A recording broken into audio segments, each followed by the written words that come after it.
Black person in any manner they can or when they can. And he has the great, wonderful group Anonymous has confirmed that Darren Wilson, that's his name, has a link to the KKK.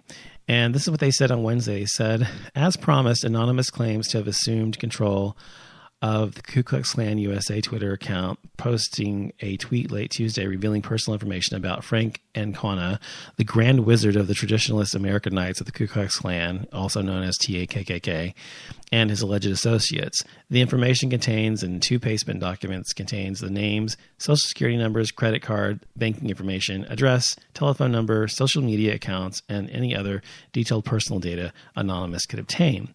And they basically just posted it and said, we'll just leave this here on the Ku Klux Klan site, all that information. Anonymous did. So although the grand jury failed to return an indictment against Officer Wilson, Anonymous is vowing to continue the investigation and linking Wilson to the Ku Klux Klan. They actually already have evidence of this, and they have an insider in the Ferguson, Missouri, or wherever it's called, Ferguson police department, who actually gave them the information. But this person does not want to be identified, and the information that they're giving them could lead right back to this person. They're begging the Anonymous organization not to release it. So Anonymous is trying to honor that and trying to find a way around it and trying to find a way to, release the information without pointing to this individual who's trying to help them. So, people are on it, and that's what I love about that group. Although I'm not a real huge advocate of hacking and stuff like that, I think when it's used in this way, it's fantastic. I think that's used in a constructive, political way where people are doing things for the right reasons, and not just because I'm on the same side as they are in this particular issue, but I'm saying that the KKK is, by no one with a brain thinks the KKK has any redeeming quality. So they're basically a blight on humanity. And most people believe that and think that and feel that. They're allowed to exist because of freedom of speech in this country. But they kill people, they harm people, they do a lot of bad things. And because of this, that's why I'm glad Anonymous is on the case. So good for them. Anyway, that's all I had to say about that. I think I'm done. But I just wanted to really reiterate that unless you are someone who's experienced racism or homophobia or really understand it because you've experienced it, you really don't have a say in this matter, in my opinion. So I want to talk about the next thing was religion, because there is this hilarious for all the wrong reasons, internet video lady thing. And she is going crazy over the Monster energy drinks, the drinks that give you energy or whatever, because she's saying that they are satanic. And I just want to play this 2-minute clip in case you haven't seen it, and I want you to listen to it. And if you have, by some chance, a Monster can in front of you, or if you can bring it up on the internet or something, or if you have one or you know what it looks like, you can watch it while you listen to this, because it's it's so fucking funny. But you've got to listen to this, and then I'll talk about it. Okay, be right back. Look at your M closely. There's a gap right here in the letter M. It's never connected. So you go into Hebrew. The letter Vav is also the number 6. Short top, long tail. Short top, long tail. You could have here in Hebrew 666 on the can. But my interest is the word monster. What do you see in the O? There's a cross. Okay. What has Christ got to do with an energy drink, let alone the name Monster? So I thought, well, maybe this is a Christian company then. VFC at the bottom of the can. Do you know what that stands for? That's the F word. Big can.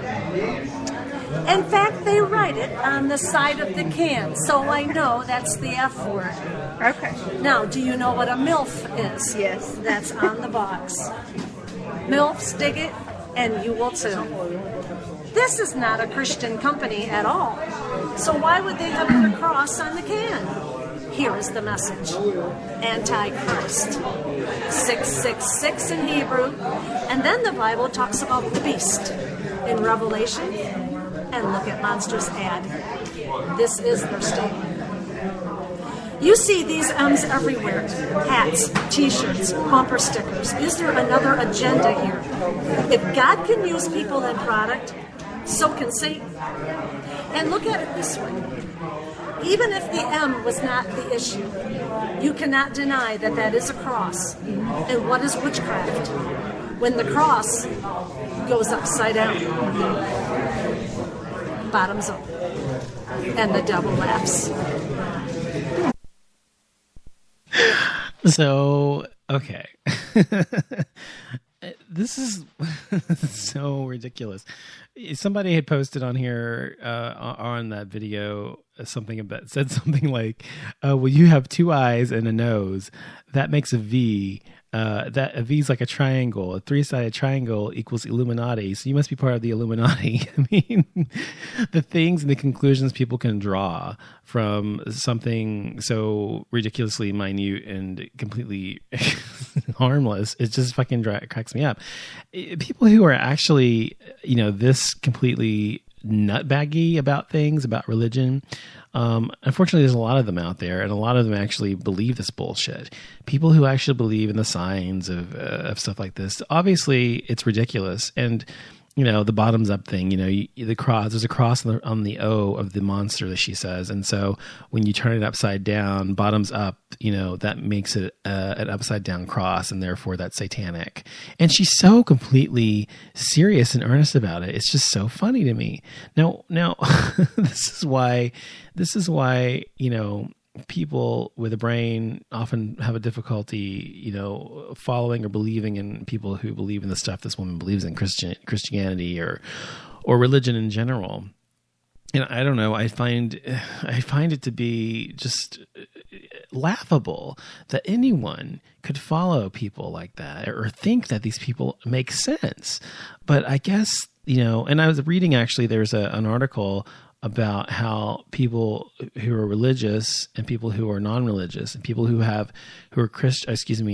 conservative and people who are liberal, the brains are different and they work differently and they're developed differently, etc. And so to me, people, obviously, since I'm a liberal and non-religious, I think people like that really are out of their fucking minds. But I guess they're just made that way. I don't know. I find it to be laughable. But, so when people are telling you, you're wrong for being gay or you're wrong for whatever you're doing, just remember this lady with the monster can talking about it being Satan's drink, and remember how ridiculous they are, because they are. So the last thing I want to talk about was Thanksgiving. I hope you all had a great Thanksgiving. I went out with my husband and my mother and a good friend of ours, and I went to dinner, and we decided to go out to Seasons 52, which is a restaurant here. I don't know if it's where you are, but here in Texas we have it, and it's really good. They have something different every week, a new menu every week, and so everything's seasonal, and it's all like organic. I'm not sure it's all organic. I think it is, but it may not be. But everything's under 450 calories per entree and stuff. The Thanksgiving dinner wasn't, but that was an exception. But it was really good, and we enjoyed it. And I always liked, this is the first year we've done this. Every year my entire life I've always, we've made a huge meal, and we've had, tons of people over and whatever. But my family has dwindled down because, my grandmother died 5 years ago, to whom I was very close, and at 96. And then my aunt, whom I was very close with, she died the same year, 6 months later, 3 months later after her. She was the same age as my mother. She wasn't actually my aunt. She was my cousin, but she was my mother's niece, and they were the same age, so I always called her my aunt. But anyway, so she's gone, and then my husband's family is all in Waco, and they can't really come up here because they can't afford to, and they also can't get off work and whatever else, if they don't want to, or whatever reason it is. Anyway, so they came last year, the first time they ever came to my house ever, our house. But so we didn't spend it with them. We're going to spend Christmas down there with them as well. But But so my point is, we didn't have anybody to cook for or anything else, so we just cooked for the four of us. Instead of cooking for the four of us, I mean, we went out to eat, and it was nice. No dishes, no kids screaming and running around, no cleanup, no cooking and slaving and stuff. No, it was actually pretty nice, and we enjoyed it a great deal. So, I don't know, what did you do for your Thanksgiving? I had a good one. I hope you did too. And I was thankful for my family that I do have left, and my friends, and my husband, and my dog, and and my home, and my career, and money, and I don't know, things that I have that I'm very happy to have. So I was thankful. And I know people think it's always cheesy. You go around the table and say, "What are you thankful for?" Well, I was the one who did that last night, and I always do it because I think it's important to be grateful and acknowledge, to yourself at least, what it is you are thankful for every year, because there's so many things that most of us take for granted, and we don't really begin to take things for granted. I mean, appreciate things until they're gone. Don't know what you've got till it's gone, as they say. So, and it's true. And so to actually be present and to be thankful for something, as we are here, and to recognize that you are grateful for it, either publicly or to yourself, I think is a great gift. And it kind of opens your eyes and reminds you to live in the present and not in the past or the future, which can be really hard, especially for someone as sentimental as I am and nostalgic as I am, but it is doable. So I hope you had a great Thanksgiving. I hope you spent it with people you love, and I'll be back for the next show, Gay Mass, probably Sunday or Monday. And I want to thank you for listening. You can go to offlimitsshow.com. You can go to Spreaker.com. You can also go to iTunes. I'm on iTunes, Offlimits Show, Gay Mass, and Brain Purge. You can search for those three names on there. And if you want to know more about me, you can do that. Also, if you ever want to ask me a question or tell me anything, you tweet it to me at Offlimits Show, or you can message me on Facebook on Offlimits Show. So I hope to talk to you guys soon. I'll be back later, and thanks for listening. Good night.